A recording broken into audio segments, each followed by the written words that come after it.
This is my family tree. This is a smaller portion of my family tree.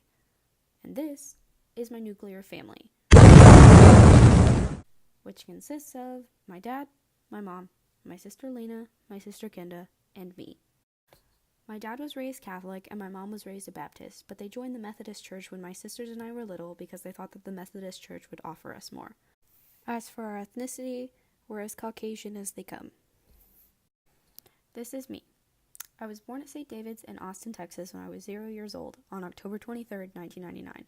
As far as hobbies go, I like to make stickers and spend large amounts of time making things on Photoshop. Growing up, I played softball ever since I could walk until my freshman year of high school, and then they told me I had to run, so I quit. I played volleyball from the second I hit 7th grade until my sophomore year of high school. Once I got into high school, I started powerlifting, and I kept that up for 3 more years.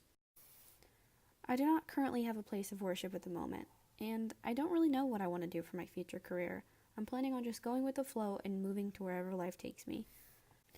As for my family, it's important to establish that my father is adopted, so that meant I could hardly find any information on his specific background. But as for his side of the family, the Wittenbergs came from Germany. They were pulled here for opportunities. My dad's great-great-grandfather was a German immigrant and helped start some of the first wool production in Texas with the Rambouillet sheep, which are these guys.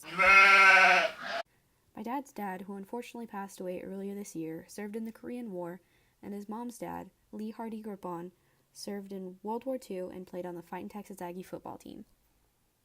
On the other hand, my mother's family is indigenous to the United States, and they were real big ranchers too. According to my mom, her grandmother, Nora Frances Landman Hood, picked cotton to help support her family during the Great Depression. My great-grandpa, John Onslow Ani Hood, and his wife Nora, farmed their ranch in oats, milo, and cane hay for baling with a horse-operated baler. My great-grandpa actually caused quite the stir in his community, serving as the director of the Lampasas County Farm Bureau, vice president of the Lampasas County Livestock Association, and the superintendent of steers, as well as the president of the Young Farmers of Lomita. I guess you could say he was kind of a big deal. My great-grandma, though, held the job of keeping records on all the cattle. When I asked my mom if she had any interesting stories that I could share, she told me, and I quote, "I don't know of many interesting stories, but my great-grandmother Dora Petrie Word told us stories about how when the wagon wheel broke and they had to wait until her dad could go into Lampasas to try and get it fixed. She also pulled off the end of her finger in her wringer washing machine and fished it out of the soapy water and put it back on.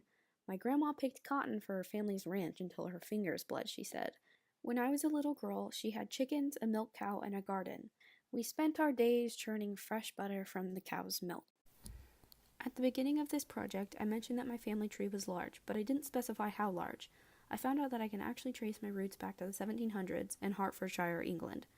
I found hundreds upon hundreds of people that I'm distantly and not so distantly related to, and I never would have been able to do that without this project. I also honed in on my brilliant photoshopping skills and had to watch a few, definitely under 100 YouTube videos on animating things. This project definitely helped me get in touch with my creative side as well as my family. Thanks and Gugum.